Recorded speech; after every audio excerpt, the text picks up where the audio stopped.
Meski tidak masuk tim pemenangan, Ketua TKN Prabowo Gibran ini masih membuka peluang kepada Khofifah Indar Parawansa untuk bergabung di TKN. Lantas apa yang membuat Khofifah jadi penting buat tim Prabowo Gibran? Dan benarkah Khofifah bakal tertarik mendukung Capres-Cawapres dari Koalisi Indonesia Maju ini? Kita ulas bersama dengan Direktur Eksekutif Poltreking, Bang Hanta Yuda yang telah bergabung bersama kami di Kompas Malam. Salam sehat, Bung Hanta. Salam sehat, selamat malam, Yasir. Ini kalau kita lihat ini dari TKN sendiri tidak hal yang menarik adalah tinggal tunggu waktunya. Ini Anda membacanya seperti apa? Apakah ini masih berharap begitu Khofifah untuk join masuk menjadi TKN atau seperti apa? Iya, saya kira iya, dari diksinya itu jelas kan berharap sekali. Nah, jadi menurut saya Yasir ada 3 sampai 4 alasan ya mengapa Bu Khofifah menolak atau paling tidak belum menerima posisi atau tawaran menjadi tim pemenangan Prabowo Gibran. Ada 4 alasan, satu alasan etis, kedua politis, ketiga strategis, keempat taktis matematis lah kira-kira begitu. Oke. Alasan etisnya tentu Bu Khofifah punya posisi beliau masih menjabat sebagai gubernur, jadi relatif kurang etis meskipun diperbolehkan misalnya cuti untuk berkampanye dan sebagainya. Itu mungkin menjadi pijakan utama Bu Khofifah. Yang kedua, dari sisi politis, Bu Khofifah kan bukan pengurus partai atau kader partai dan sehingga beliau harus tetap menjaga relasi politik yang cukup baik dengan PKB dan PD Perjuangan yang partai terkuat di parlemen, di DPRD Jawa Timur yang saya kira berkepentingan untuk menyukseskan agenda pemerintahan Jawa Timur di sisa pemerintahan Bu Khofifah di Jawa Timur hingga Desember paling tidak. Yang ketiga, dari sisi taktis matematisnya juga penting menghitung mengkalkulasi potensi siapa akan menang. Jadi jangan buru-buru kalau kemudian mendukung dari kelompok yang kalah bagi seorang politisi itu relatif ya harus mungkin bisa berbahaya tapi juga masa depan politik juga terganggu. Dan yang ketiga, secara strategis ini yang paling penting bagi Bu Khofifah akan menyasar tiket kendaraan politik atau tiket partai ketika akan running lagi, bertarung lagi di Pilgub 2024 di Jawa Timur. Jadi kalau keliru memilih kawan, menentukan mitra, maka akan berpengaruh pada kendaraan politik di 2024, Pilkada 2024. Nah, dengan 4 alasan inilah yang menyebabkan Bu Khofifah menurut saya belum menentukan. Misalnya sedikit dibandingkan dengan Ridwan Kamil. Kang Emil itu memang pertama sudah tidak menjadi gubernur, sudah jelas satu itu beda dengan Bu Khofifah. Yang kedua, beliau jelas kader Golkar, bahkan wakil ketua umum DP Partai Golkar yang sudah jelas mendukung pasangan Prabowo Gibran. Dan yang ketiga, sudah punya kendaraan yang relatif aman lah bagi Ridwan Kamil. Bu Khofifah kan belum, sehingga harus hati-hati. Sehingga Yasir, saya ingin menjawab pertanyaan Yasir tadi, kalaupun nanti di bulan Januari, 1 Januari artinya sudah lepas tidak menjadi gubernur Jawa Timur lagi, hanya 2 opsi menurut saya bagi Bu Khofifah. Yaitu? Opsi pertama, beliau akhirnya menerima pinangan atau menjadi tim pemenangan Prabowo Gibran. Yang kedua, beliau akan memilih netral. Di luar itu menurut saya tidak ada ya. Kenapa ini penting? Karena 2 alasan. Satu, Bu Khofifah kita tahu beliau ini tidak mengejar posisi jabatan menteri seperti para tim ses pada umumnya, Yasir. Kenapa? Menurut saya tidak. Justru beliau meninggalkan posisi menterinya Pak Jokowi menjadi gubernur Jawa Timur.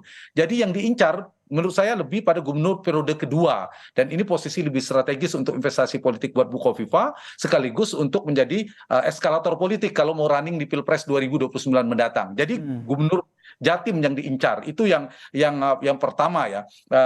Kalau kita baca dari Bu Khofifah. Yang kedua, ini juga penting mengapa memilih netral. Akhirnya misalnya tidak ke Prabowo Gibran, karena dulu di 2018 Pilkada Jatim, Bu Khofifah itu didukung oleh partai-partai yang sekarang di barisan Prabowo Gibran. Oke, ini barisan Prabowo Gibran ya. Tahan sampai di situ dulu, Bung Hanta. Karena menarik ini. Golkar. Iya, menarik ini karena kalau berbicara soal memilih netral atau memilih timnya Prabowo Gibran, tadi kalau kata Ketua TKN-nya bahwa tunggu waktu. Ini lain hal dengan yang disampaikan oleh Ketua Umum Partai Golkar Erlangga Hartarto yang dalam HUT Golkar tadi malam barusan saja ini menyatakan bahwa Khofifah ini bisa jadi salah satu juru kunci pemenangan Prabowo Gibran di Jawa Timur bersama dengan mantan Gubernur Jatim yaitu Pak Dekarwo. Kita simak bersama dulu ya pernyataan dari Ketua Umum Partai Golkar Erlangga Hartarto berikut ini.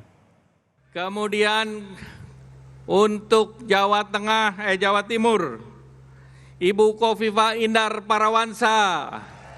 Ibu Khof didampingi oleh Pak Dekarwo. Mana Pak Dekarwo?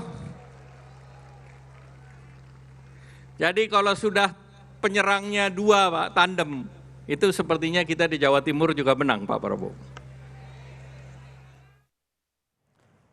Tanggapan Anda, Bung Hanta? Iya, betul. Bu Kofifa ini posisinya sangat strategis ya. Secara politik itu gadis cantik yang seksi ya, menjadi rebutan semuanya. Anies sejak awal berputar-putar ingin menjadikan Kofifa sebagai cawapresnya. Kemudian jadi rebutan Ganjar memasukkan pada radar cawapres juga. Begitu juga Prabowo dimasukkan radar 3 besar.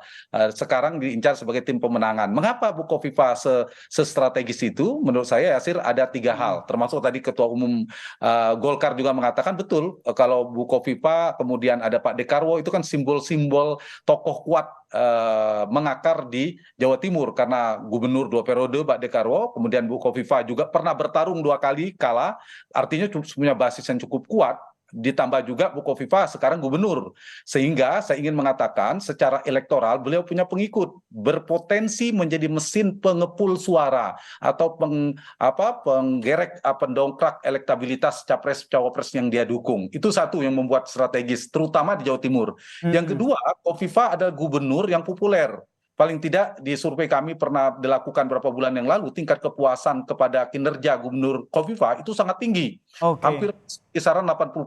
Nah, ini kan berarti memberikan dampak positif, insentif secara elektoral. Dan terakhir yang ketiga, NU. Kita tahu Bu Kofifa adalah tokoh NU yang cukup berpengaruh. Ketua Umum Muslimat NU beberapa periode cukup lama, kemudian punya basis-basis kuat sebagai kader NU Tulen, saya kira juga cukup kuat ya untuk menggerek atau mengambil, menarik, menggait pemilih di Jawa Timur. Sehingga akhirnya tadi kita dengarkan kalau pernyataan dari Ketua Umum Golkar Erlangga Hartarto itu ini Anda membacanya bahwa ini semakin terang-terangan begitu ingin menarik, ayo dong Bu Kofifa gabung di TKN mendukung Prabowo Gibran.